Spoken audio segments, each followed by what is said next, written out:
Welcome back to our channel. നമ്മുടെ പുതിയൊരു വീഡിയോയിലേക്ക് എൻ്റെ എല്ലാ കൂട്ടുകാർക്കും സ്വാഗതം. ഇന്ന് നമ്മൾ നല്ലൊരു അടിപൊളി പൊരിച്ച കോഴി ബിരിയാണി ഉണ്ടാക്കുന്നുണ്ട്. നിങ്ങൾ ഒരുപാട് കൂട്ടുകാർ ചോദിച്ചൊരു റെസിപ്പിയാണ്. നമ്മൾ പൊരിച്ച കോഴി ബിരിയാണിൻ്റെ ഇതിന് മുമ്പേ പോസ്റ്റ് ചെയ്തിട്ടുണ്ടായിരുന്നു. 1 കിലോൻ്റെ ഇട്ടിട്ടുണ്ട്, 2 കിലോൻ്റെ ഇട്ടിട്ടുണ്ട്. അപ്പോൾ അതിൻ്റെ അടിയിൽ വന്നിട്ടുള്ള കമൻറ്റാണ് 1.5 കിലോന് പൊരിച്ച കോഴി ബിരിയാണി ഇടുമെന്നുള്ളത്. അപ്പോൾ ഇന്ന് ഉണ്ടാക്കുന്നത് 1.5 കിലോനായിട്ടിൻ്റെ ബിരിയാണിയാണ് കേട്ടോ. ഇതിലൊന്നും മിസ്സാകാതിരിക്കാൻ വേണ്ടി നിങ്ങൾ വീഡിയോ മുഴുവനായിട്ട് സ്കിപ്പ് ചെയ്യാതെ ഒന്ന് കാണുക. നിങ്ങൾ സ്കിപ്പ് ചെയ്യുമ്പോൾ പല ഭാഗങ്ങളും മിസ്സായി പോകുള്ളൂ. അപ്പോൾ ഇതെങ്ങനെ ഉണ്ടാക്കണമെന്ന് കണ്ടു നോക്കിയാലോ. അതിന് നമ്മൾ ആദ്യം ചിക്കനൊക്കെ നല്ലപോലെ കഴുകി വെള്ളം പാരാൻ വേണ്ടിയിട്ട് മാറ്റി വെക്കണം. ചിക്കനിൽ ഒരു പൊട്ട് പോലും വെള്ളം ഉണ്ടാകാൻ പാടില്ല. നമ്മളിതിലേക്ക് മസാല തേച്ച് പറഞ്ഞാൽ ചിക്കനിൽ പിടിക്കില്ല വെള്ളം ഉണ്ടെങ്കിൽ. അതുകൊണ്ടാണ് വെള്ളം നല്ല പോലെ കളയണം കേട്ടോ. ഞാനിപ്പോൾ ഒരു 1.5 കിലോ ചിക്കനാണ് എടുത്തിരിക്കുന്നത്. അതൊരു മീഡിയം പീസാക്കിയിട്ട് എടുക്കുക. ഇനി നമുക്ക് അതിലേക്കൊരു മസാല തേച്ച് വെക്കാം. അതിലേക്ക് ഞാൻ 2 ടേബിൾ സ്പൂൺ മുളക് പൊടി എടുക്കുന്നുണ്ട്. ഇത് ഒരുപാട് എരിവില്ലാത്ത മുളക് പൊടിയാണ്. അതുപോലെ തന്നെ ഒരു 3/4 ടീസ്പൂണല്ല ടേബിൾ സ്പൂൺ മഞ്ഞൾപ്പൊടി എടുക്കുന്നുണ്ട്. പിന്നെ ഒരു വലിയ നാരങ്ങൻ്റെ നീര് ഞാൻ ഒഴിച്ചു കൊടുക്കുന്നുണ്ട്. നാരങ്ങ നീര് ഒഴിച്ചിട്ട് പറഞ്ഞാൽ ചിക്കൻ ഒന്ന് സോഫ്റ്റായി കിട്ടും. പിന്നെ അതിലേക്ക് 1 ടീസ്പൂണും ഗരം മസാല പൊടി ഇട്ട് കൊടുക്കുന്നുണ്ട്. 1 ടേബിൾ സ്പൂൺ ഉപ്പിട്ട് കൊടുക്കുന്നുണ്ട്.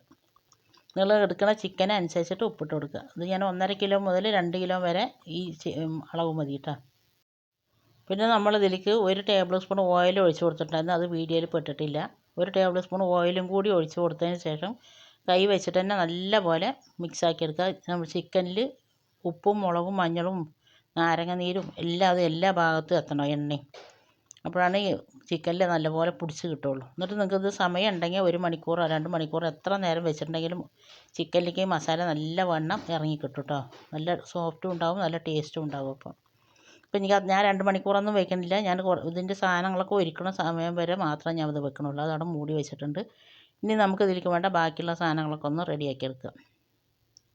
അതിലേക്ക് ഞാൻ ഒരു 6 വലിയ ഉള്ളിയാണ് കേട്ടോ. വലിയ ഉള്ളിയാണ് 6 എണ്ണം എടുത്തിട്ട് നല്ലപോലെ കഴുകിയതിന് ശേഷം നൈസാക്കിയിട്ട് അരിഞ്ഞെടുത്തിട്ടുണ്ട്. അതുപോലെ തന്നെ അതാ ഒരു 4 വലിയ തക്കാളിയാണ് എടുത്തിരിക്കുന്നത്. പിന്നെ അത് ഉള്ളി, ഇഞ്ചി, വെളുത്തുള്ളി ഇതെല്ലാം പാടെ തോലൊക്കെ കളഞ്ഞ് കഴുകി വെച്ചിട്ടുണ്ട്. ഇനി ഇത് 3 പാടെ കൂടിയിട്ട് നല്ലപോലെ ചായച്ചെടുക്കുക. ഒരുപാട് പേസ്റ്റ് ആക്കി എടുക്കേണ്ട, ചായച്ചിട്ടാണ് എടുത്തിരിക്കുന്നത്. ഇതിൻ്റെയൊക്കെ അളവ് ഞാൻ താഴെ എഴുതിയിട്ടുണ്ട് കേട്ടോ. ഇനി ഞാനൊരു ചട്ടി അടുപ്പിൽ വെച്ചിട്ടുണ്ട്. അതിലേക്ക് ഞാൻ 2 കപ്പ് ഓയിൽ ഒഴിച്ചിട്ടുണ്ട്. ഈ ഓയിൽ വേസ്റ്റായി പോകുന്നില്ല. അതിലാണ് നമ്മൾ ബാക്കിയുള്ള എല്ലാ കാര്യവും ചെയ്യേണ്ടത്. ഞാനിത് ചിക്കൻ മസാല തേക്കണതിൻ്റെ മുമ്പേ തന്നെ ആദ്യം ഉള്ളിയാണ് വറുത്തെടുത്തിട്ടോ. അപ്പോൾ നമ്മൾ എന്നിട്ട് ചിക്കനിലേക്ക് ഒഴിച്ച എണ്ണയും ഈ ഉള്ളി വറുത്ത എണ്ണയെന്നാണ് ഞാൻ ഒഴിച്ചു കൊടുത്തത്. നമ്മൾ ഈ 6 ഉള്ളിയും പൊരിച്ചെടുക്കാനാണ്. ഉള്ളി പൊരിക്കുമ്പോൾ എണ്ണ നല്ലപോലെ ചൂടായതിന് ശേഷം മാത്രം ഉള്ളി ഇടുക. അല്ലെങ്കിൽ എണ്ണ ചൂടില്ലാണ്ട് ഉള്ളി ഇട്ടാൽ ഉള്ളി എണ്ണ കുടിക്കുള്ളൂ. അത് എല്ലാ വീഡിയോൻ്റെ അടിയിലും വന്നിട്ടുള്ള കമൻറ്റാണ് ഉള്ളി കുഴഞ്ഞു പോകണു എന്നുള്ളത്. ഞാൻ എല്ലാ വീഡിയോയിലും ഞാൻ പറയണുണ്ട്. നിങ്ങൾ ശ്രദ്ധിക്കാണ്ട് സ്കിപ്പ് ചെയ്ത് പോണ കാരണം കൊണ്ടാണ് അത് പിന്നെയും വന്നിട്ട് ചോദിക്കണത്. ഉള്ളി ഇടുന്ന സമയത്ത് എണ്ണയ്ക്ക് നല്ല ചൂട് വേണം. എന്നിട്ട് അത് കോരി എടുക്കുന്ന സമയത്തും എണ്ണ ഹൈ ഫ്ലെയിമിൽ ഇട്ടിട്ട് തന്നെ കോരി എടുക്കുക. അപ്പോൾ ഉള്ളി എണ്ണ കുടിക്കില്ല. എന്നിട്ടൊരു ഗോൾഡൻ കളറാകുന്ന സമയത്ത് നമ്മൾ കോരിയെടുക്കുക. ഉടനെ തന്നെ ഇങ്ങനെ കൈകൊണ്ട് വിടർത്തി ഇട്ട് കൊടുക്കുക. എന്നിട്ട് ഓരോ പ്രാവശ്യം കോരുമ്പോഴും അതിൻ്റെ മേലെ ഇട്ട് കൊടുക്കരുത്. അപ്പോൾ ആദ്യം എടുത്ത ഉള്ളി സോഫ്റ്റായി പോകും. അപ്പോൾ അത് ഞാൻ 6 ഉള്ളിയും പൊരിച്ചെടുത്തിട്ടുണ്ട്. അതിന് ശേഷം ഇതിലേക്ക് കുറച്ച് അണ്ടിപ്പരിപ്പ് മുന്തിരിയൊക്കെ വറുത്തെടുക്കുന്നുണ്ട്. അത് രണ്ടും പാടെ തന്നെ ഞാൻ വറുത്തെടുക്കുന്നുണ്ട്. അണ്ടിപ്പരിപ്പ് ഇട്ട് കുറച്ച് നേരം കഴിയുമ്പോൾ തന്നെ മുന്തിരി ഇട്ടിട്ട് രണ്ടും ഒപ്പം തന്നെ വറുത്തെടുക്കുന്നത്. ഇത് നിർബന്ധമൊന്നുമില്ല. വീട്ടാവശ്യത്തിന് ഉണ്ടെങ്കിൽ ഇട്ട് കൊടുത്താൽ മതി, ഇല്ലെങ്കിൽ കുഴപ്പമൊന്നുമില്ല. അപ്പോൾ അതെല്ലാം പൊരിക്കൽ കഴിഞ്ഞ് ബാക്കി ഞാനവിടെ മാറ്റി വെച്ചിട്ടുണ്ട്. അതിന് ശേഷം ഞാനിതാ അതേ എണ്ണയിൽ നിന്ന് തന്നെ കുറച്ച് എണ്ണ എടുത്തിട്ട് നമ്മൾ ചിക്കൻ പൊരിക്കണം കേട്ടോ. നമ്മൾ ആദ്യം ഉള്ളി വറുത്ത് വെച്ചിട്ടുണ്ടെങ്കിൽ പിന്നെ ആ എണ്ണ വേസ്റ്റായി പോവില്ല. ബാക്കിയുള്ള എല്ലാ കാര്യവും നമ്മൾ ചെയ്യുമ്പോൾ ആ എണ്ണയും കൊണ്ട് തന്നെ ചെയ്താൽ മതി. ചിക്കന് നല്ല ഇതാണ്, വെള്ളം ചിക്കനിൽ ഇല്ലാത്ത കാരണം കൊണ്ടാണ് ചിക്കനിൽ നല്ലപോലെ മസാല പിടിച്ചിട്ടുണ്ട്. നമ്മൾ ചിക്കനിൽ വെള്ളത്തോട് കൂടിയിട്ടാണ് മസാല തേച്ചിരിക്കുന്നത് പറഞ്ഞാൽ ചിക്കനിൽ ഇങ്ങനെ ഇതേപോലെ മസാല പിടിച്ച് കിട്ടില്ല. അതുകൊണ്ടാണ് വെള്ളം നല്ലപോലെ വാർന്നതിന് ശേഷം മാത്രം മസാല തേക്കുക. എന്നിട്ട് ചിക്കൻ്റെ എല്ലാ ഭാഗവും നല്ലപോലെ ഫ്രൈ ആയി കിട്ടണം. നമുക്ക് ചിക്കനൊന്ന് ഉള്ളി ജ്യൂസി ആയിട്ടും പുറമെ നല്ല ഫ്രൈ ആയിട്ടും കിട്ടണം. അപ്പോഴാണ് നല്ല ടേസ്റ്റ് ഉണ്ടാകുക നമ്മുടെ ബിരിയാണീൻ്റെ ചിക്കനിലേക്ക്. കുറച്ച് നേരം കഴിയുമ്പോഴേക്കും തന്നെ ചിക്കനൊന്ന് ഒരു ഭാഗമാകും കേട്ടോ. അതേപോലെ തന്നെ കുറച്ച് നേരം കഴിയുമ്പോഴേക്കും രണ്ട് ഭാഗവും ഇതേപോലെ ആകും. അപ്പോൾ പിന്നെ മറ്റുള്ള ഭാഗങ്ങളും ഇതേപോലെ ഇങ്ങനെ ഞാൻ കാണുന്നില്ല, അതേപോലെ ആക്കിയിട്ട് എല്ലാ ഭാഗവും ഒരേപോലെ ഫ്രൈ ആവണ പോലെ ഞാൻ പൊരിച്ചെടുക്കുക. നമ്മുടെ വീഡിയോ കാണുമ്പോൾ നിങ്ങൾക്ക് ഇഷ്ടമാകുകയെന്നുണ്ടെങ്കിൽ എല്ലാവരും വീഡിയോയ്ക്ക് ലൈക്ക് ചെയ്യാനും നിങ്ങളുടെ ഫ്രണ്ട്സ് ആൻഡ് ഫാമിലി ഗ്രൂപ്പിലേക്ക് ഒന്ന് ഷെയർ ചെയ്ത് കൊടുത്തുകൊണ്ട് നമ്മളെ സപ്പോർട്ട് ചെയ്യാനൊന്നും മറന്നു പോകരുത്. ഈ റെസിപ്പി നിങ്ങൾക്ക് ഇഷ്ടമായി നിങ്ങളെല്ലാവരും ഇതേപോലെ ഒന്ന് ഉണ്ടാക്കി നോക്കുന്നുണ്ടെങ്കിൽ ഇതിൻ്റെ ഫീഡ്ബാക്ക് എന്തായാലും താഴെ കമൻറ്റ് ബോക്സിൽ അറിയിപ്പിക്കാനും മറന്നു പോകരുത് കേട്ടോ. കാരണം നിങ്ങളുടെ ഫീഡ്ബാക്ക് കാണുമ്പോഴാണ്, ഉണ്ടാക്കിയതിന് ശേഷമുള്ള ഫീഡ്ബാക്ക് കാണുമ്പോഴാണ് ഇനി ഒരാൾക്ക് ഇത് ഉണ്ടാക്കി നോക്കാമെന്നുള്ളതെങ്കിലും തോന്നലുണ്ടാകുള്ളൂ. അപ്പോൾ ഞാൻ ഒരു പ്രാവശ്യം പൊരിച്ചെടുത്തിട്ടുണ്ട്. ഇതേപോലെ തന്നെ നമുക്ക് ബാക്കിയുള്ള ചിക്കന് മുഴുവനായിട്ടും പൊരിച്ചെടുക്കുക. മീഡിയം ഫ്ലെയിമിലിട്ടിട്ട് പൊരിച്ചെടുക്കുക. ഇനി അതൊക്കെ ഒന്ന് പൊരിച്ചിട്ട് അത് മുഴുവനായിട്ടൊന്നും ഞാൻ കാണിക്കണില്ല. അപ്പോൾ ചിക്കൻ മുഴുവനായിട്ട് ഞാൻ പൊരിച്ചെടുത്ത് കഴിഞ്ഞിട്ടുണ്ട്. ഇനി ഞാൻ വേറെ വായ് വട്ടുള്ള ഒരു ചട്ടി അടുപ്പിൽ വെച്ചിട്ടുണ്ട്. എന്നിട്ട് നമ്മൾ ചിക്കൻ പൊരിച്ച എണ്ണയിൽ നിന്ന് അതിൻ്റെ കക്കൻ അവിടെ മാറ്റിയിട്ട് എണ്ണ മാത്രം ഒന്ന് ഒഴിച്ച് കൊടുത്തിട്ടുണ്ട്. എണ്ണ നല്ലപോലെ ചൂടായതിന് ശേഷം നമ്മൾ ചായച്ച് വെച്ച ഇഞ്ചിയും വെളുത്തുള്ളിയും പച്ചമുളകും വെള്ള ചായച്ച് ഇട്ട് കൊടുത്തിട്ടുണ്ട്. പിന്നെ അതിലേക്ക് 2 ടേബിൾ സ്പൂണ് നെയ്യും ഒഴിച്ച് കൊടുക്കുന്നുണ്ട്. എണ്ണയും ഓയിലും നെയ്യും ഒക്കെ നല്ലോണം പോലെ ഉണ്ടെങ്കിൽ തന്നെ കേട്ടോ ബിരിയാണി നല്ല ടേസ്റ്റും ഉണ്ടാകും. നല്ല ഒറ്റയായിട്ടുണ്ടാകും. ചിലർ കുഴഞ്ഞു പോകണമെന്നൊക്കെ പറയും, എണ്ണ കുറവായിട്ടാണ്. ഇപ്പോൾ ഇതൊന്ന് മറന്നതാണ് കേട്ടോ സ്പൈസസ് ഇടാൻ വേണ്ടിയിട്ട്. എണ്ണ നല്ലപോലെ ചൂടായതിന് ശേഷം ആദ്യം സ്പൈസസാണ് ഇട്ട് കൊടുക്കേണ്ടത്. അതെനിക്ക് മറന്നു. അപ്പോൾ ഞാൻ പിന്നെ ഓർമ്മ വന്നപ്പോൾ വേഗം ഇഞ്ചി വെളുത്തുള്ളിനൊക്കെ ഒരു സൈഡിലേക്ക് ആക്കിയിട്ട് അതിൽ പട്ട, ഗ്രാമ്പൂ, ഏലക്ക ഇട്ട് കൊടുത്തിട്ടുണ്ട്. എന്നിട്ട് ഇഞ്ചിയും വെളുത്തുള്ളിയും പച്ചമുളകും നല്ലപോലെ പച്ചമണം മാറിയിട്ടുണ്ട്. ആ സമയത്ത് നമ്മൾ പൊരിച്ച് വെച്ച ഉള്ളിയിൽ നിന്ന് ഒരു പിടി ഉള്ളി ഞാനവിടെ മാറ്റി വെച്ചിട്ടുണ്ട് നമുക്ക് ദമ്മിടാൻ വേണ്ടിയിട്ട്. ബാക്കിയുള്ള ഉള്ളിനെ ഞാൻ മുഴുവനായിട്ടും കൈ കൊണ്ട് നല്ലപോലെ പൊടിച്ചെടുക്കുന്നുണ്ട്. നല്ല ക്രിസ്പി ആയിട്ടുണ്ട് നമ്മൾ പൊരിച്ച ഉള്ളി.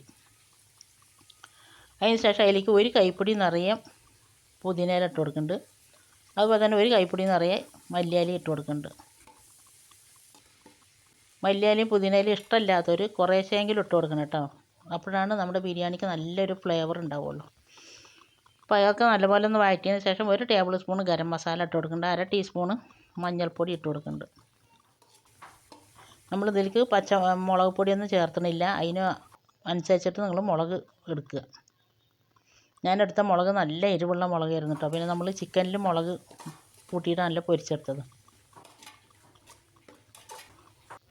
പിന്നെ നമ്മൾ അരിഞ്ഞ് വെച്ച തക്കാളി ഞാൻ മുഴുവനായിട്ടിട്ടുണ്ട്. തക്കാളി ഇതുപോലെ നല്ലപോലെ വെന്ത് സോഫ്റ്റായി എണ്ണയൊക്കെ തെളിഞ്ഞ് വരണം. അതിന് ശേഷം ഇത്ര നേരം ഇതിലേക്ക് ഉപ്പിട്ടിട്ടുണ്ട്. ഉപ്പിടുമ്പോഴും ശ്രദ്ധിക്കുക, നമ്മൾ ചിക്കനിൽ ഉപ്പിട്ടിട്ടുണ്ട്.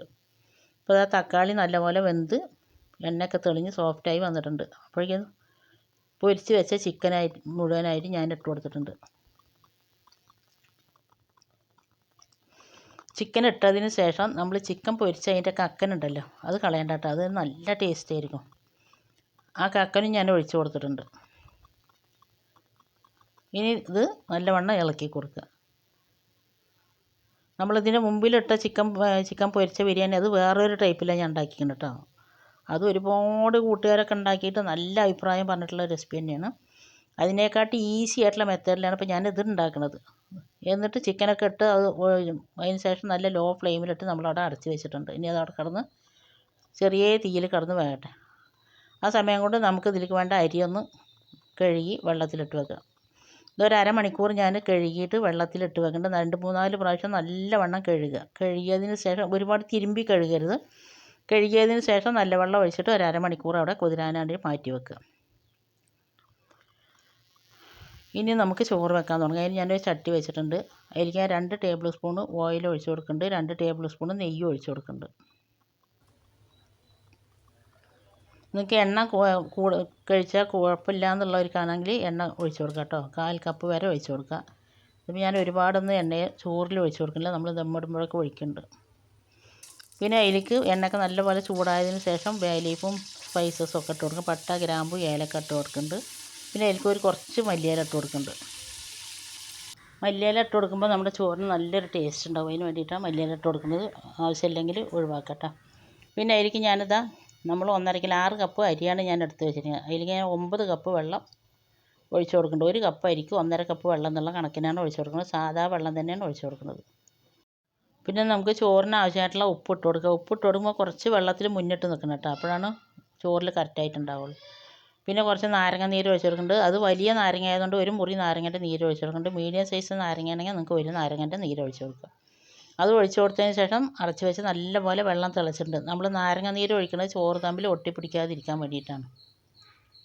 കുരുപെടാതെ ഒഴിച്ച് കൊടുക്കണം കേട്ടോ. അതിന് ശേഷം നമ്മൾ 30 മിനിറ്റ് വെള്ളത്തിലിട്ട് വെച്ച അരിൻ്റെ വെള്ളമൊക്കെ നല്ല പോലെ വാർന്നതിന് ശേഷം ഇട്ട് കൊടുക്കുക. വെള്ളം ഞാൻ 30 മിനിറ്റ് കഴിഞ്ഞതിന് ശേഷം തന്നെ അരിപ്പ പാത്രത്തിലേക്ക് ഇട്ട് വെച്ചിട്ടുണ്ടായിരുന്നു. വെള്ളം നല്ലപോലെ വാർന്ന് പോകണം, അല്ലെങ്കിൽ നമ്മുടെ ചോറ് കുഴഞ്ഞൊട്ടുള്ളൂ വെള്ളം കൂടിയിട്ടുണ്ടെങ്കിൽ. എന്നിട്ട് അരി ഇട്ടതിന് ശേഷം നല്ലപോലെ ഇളക്കിയിട്ട് അടച്ച് വെച്ചിട്ടുണ്ട്. അടച്ച് വെച്ച് ഒരു 2-3 മിനിറ്റ് ഹൈ ഫ്ലെയിമിൽ തന്നെ വെക്കുമ്പോഴേക്കും തിളച്ച് വരും. തിളച്ച് വന്നാൽ അതിനെ തുറന്നിട്ട് നല്ലവണ്ണം ഇളക്കി കൊടുക്കണം. ഇപ്പോൾ ചോറും വെള്ളമൊക്കെ ഏകദേശം ഒപ്പമായിട്ടുണ്ട്. ഈ സമയത്ത് നമ്മളിത് അടച്ച് വെച്ചിട്ട് ഇനി ഏറ്റവും ലോ ഫ്ലെയിമിൽ, അത് നിങ്ങളുടെ ഓരോരുത്തർ എടുക്കുന്ന അടുപ്പും പിന്നെ ഈ അനുസരിച്ചിട്ട് ഇരിക്കുക കേട്ടോ, വേകാൻ വേണ്ടിയിട്ട്. എനിക്ക് 10 മിനിറ്റ് മതി ചോറ് വെന്ത് കിട്ടാൻ വേണ്ടിയിട്ട്. ഞാനൊരു 10 മിനിറ്റ് അത് വെക്കണുള്ളൂ. അടച്ച് വെച്ച് ഒരു 10 മിനിറ്റ് വേവിച്ചിട്ടുണ്ട്. 10 മിനിറ്റ് കഴിഞ്ഞതിന് ശേഷം ഞാനിത് തുറന്നിട്ടുണ്ട്. അപ്പോൾ ഇത് മുഴുവനായിട്ട് ഇത് വെന്തിട്ടില്ല, ഒരു ചെറിയൊരു വേവ് ബാക്കിയുണ്ട്. ഒരു 90% ഇപ്പോൾ ഇത് വെന്തിട്ടുള്ളൂ. ഒരു ബാക്കി 10% നമുക്ക് ഇനി ദമ്മിലിട്ടിട്ട് വേവിക്കാനുള്ളതാണ്. ഇനി ഞാൻ ഫ്ലെയിം ഓഫാക്കിയിട്ടുണ്ട്. ഫ്ലെയിം ഓഫാക്കി അത് തുറന്നിട്ടുണ്ട്. ഇനി നമുക്ക് ദമ്മിടാൻ വേണ്ടിയിട്ടാണ്.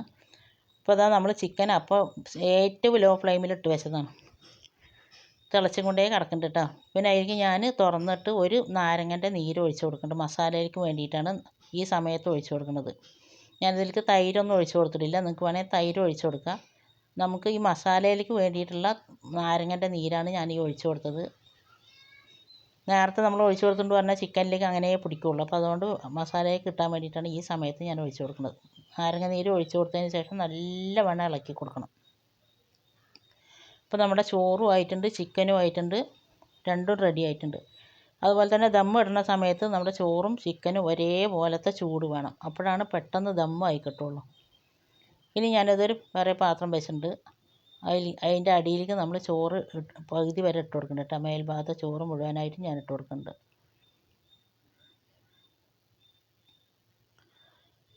പിന്നെ സാധാരണ ഇടുമ്പോൾ തന്നെ ഇതിൽ കുറച്ച് ഞാൻ ഗരം മസാലേൻ്റെ പൗഡർ ഇട്ട് കൊടുക്കുന്നുണ്ട്. പിന്നെ നമ്മൾ വറുത്ത് വെച്ച ഉള്ളി, അണ്ടിപ്പരിപ്പ്, മുന്തിരി, മല്ലിയില, പുതിന ഇലയൊക്കെ ഇഷ്ടമുണ്ടെങ്കിൽ ഇട്ട് കൊടുക്കുക. അങ്ങനെ എല്ലാം ഇട്ട് കൊടുക്കുക. പിന്നെ അതിലേക്ക് നിങ്ങൾക്ക് വേണമെങ്കിൽ കളറോ എന്തെങ്കിലും വേണമെങ്കിലും ഒഴിച്ച് കൊടുക്കുക. ഞാൻ ഒഴിക്കണില്ല. പകുതി ചോറ് ഇട്ടതിന് ശേഷം നമ്മൾ ചിക്കന് ചോറിൻ്റെ എല്ലാ ഭാഗത്തും നമ്മൾ എവിടുന്ന് ചോറ് കോരുകയാണെങ്കിലും അവിടെ ചിക്കൻ കിട്ടണം, ചിക്കനും മസാലയും കിട്ടണം. അതേപോലെ എല്ലാ ഭാഗത്തും ഇട്ട് കൊടുക്കുക. ചിക്കനും മസാലയും കൂടെ മുഴുവനായിട്ട് ഞാൻ ഇട്ട് കൊടുത്തിട്ടുണ്ട്. അതിന് ശേഷം ബാക്കിയുള്ള ചോറും മുഴുവനായിട്ട് അതിൻ്റെ മേലെ ഇട്ട് കൊടുക്കുക. ഇട്ട് കൊടുത്തിട്ട് നമ്മൾ ആദ്യം ചെയ്ത പോലെ തന്നെ ഉള്ളി, അണ്ടിപ്പരിപ്പ്, മുന്തിരി, മല്ലിയില ഒക്കെ ഇട്ട് കൊടുക്കുക. ഈ റെസിപ്പി നിങ്ങൾക്ക് ഇഷ്ടമായിട്ടുണ്ടാവുമെന്ന് വിചാരിക്കുന്നു. നിങ്ങൾക്ക് ഇഷ്ടമായ എല്ലാവരും ഇതേപോലെ ഒന്ന് ഉണ്ടാക്കി നോക്കുന്നുണ്ടെങ്കിൽ ഫീഡ്ബാക്ക് എന്തായാലും താഴെ കമൻറ്റ് ബോക്സിൽ അറിയിപ്പിക്കണം, മറക്കരുത് കേട്ടോ. എന്നിട്ട് എല്ലാം അത് ഇട്ട് കൊടുത്തതിന് ശേഷം ഒരു പൊട്ട് പോലും ആവി പുറത്ത് പോകാത്ത രൂപത്തിലുള്ള നല്ലൊരു തട്ടും കൊണ്ട് മൂടി വെക്കുക. ഇല്ലെങ്കിൽ ഒരു അലുമിനിയം ഫോയിൽ പേപ്പറായിട്ട് മൂടിയാലും മതി. എന്നിട്ട് അതിൻ്റെ മേലെ ഒരു കനം വെച്ചിട്ടുണ്ട് ഞാൻ.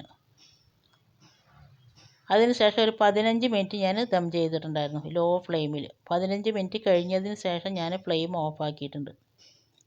ഫ്ലെയിം ഓഫാക്കിയതിന് ശേഷം ഒരു 30 മിനിറ്റും കൂടി കഴിഞ്ഞിട്ടാണ്, ഒരു അരമണിക്കൂർ അങ്ങനെ തന്നെ വെക്കേണ്ട. അരമണിക്കൂർ കഴിഞ്ഞതിന് ശേഷം മാത്രമാണ് ഞാനിത് തുറക്കുന്നത്. തുറക്കുമ്പോൾ ഉണ്ടല്ലോ എൻ്റെ പൊന്നും, എന്തോരു മണമാണ് അറിയാം. നമ്മൾ എപ്പോഴും ഫ്ലെയിം ഓഫാക്കിയ ഉടനെ തന്നെ വിളമ്പരുത് കേട്ടോ, അപ്പോൾ ദമ്മ് ശരിയായിട്ടുണ്ടാവില്ല.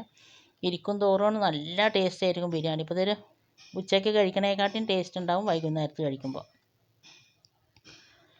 ഇത്ര നേരം എൻ്റെ വീഡിയോ കണ്ടിട്ട് എന്നെ സപ്പോർട്ട് ചെയ്ത എൻ്റെ എല്ലാ കൂട്ടുകാരനെ കൊണ്ടും ഒരുപാട് നന്ദിയുണ്ട്. തുടർന്ന് നിങ്ങളുടെ സപ്പോർട്ട് ഉണ്ടാകണം. പിന്നെ നമ്മൾ ഇതിൻ്റെ മുമ്പിൽ ഒരുപാട് വീഡിയോസൊക്കെ ഇട്ടിട്ടുണ്ടായിരുന്നിട്ട് അതൊക്കെ എല്ലാവരും നിങ്ങൾ കണ്ട് നല്ല സപ്പോർട്ട് തന്നിട്ടുണ്ടായിരുന്നു. ഇതിൻ്റെ തൊട്ട് മുമ്പിലിട്ടത് ഞാൻ വട്ടയപ്പത്തിൻ്റെ റെസിപ്പിയാണ്. അത് കുറേ ആയിട്ട് ഉണ്ടായിരുന്നു ചോദിക്കാൻ തുടങ്ങിയിട്ട്, എനിക്കത് ഇതുവരെ ഇടാൻ പറ്റിയിട്ടുണ്ടായില്ല. ഞാൻ ഇട്ടിട്ടുണ്ട് കേട്ടോ. ഒന്ന് അത് ഒരുപാട് പേരൊന്നും അത് കണ്ടിട്ടില്ല, ഒന്ന് കണ്ട് സപ്പോർട്ട് ചെയ്യുക. ഇപ്രാവശ്യത്തെ ക്രിസ്മസിനൊക്കെ എല്ലാവരും ബിരിയാണി ഒന്ന് ഉണ്ടാക്കി നോക്കുന്നുണ്ടെങ്കിൽ ഫീഡ്ബാക്ക് അറിയിപ്പിക്കുക. റെസിപ്പി ഇഷ്ടമായി എല്ലാവരും ഷെയർ ചെയ്യണം. സബ്സ്ക്രൈബ് ചെയ്യാതെ കാണുന്ന പുതിയ കൂട്ടുകാരനെ സബ്സ്ക്രൈബ് ചെയ്ത് സപ്പോർട്ട് ചെയ്യാനൊന്നും മറന്നു. അപ്പോൾ അടുത്ത നല്ലൊരു വീഡിയോ ആയിട്ട് വരുന്നവരെ അസ്സലാമു അലൈക്കും. ബൈ. Okay, thank you.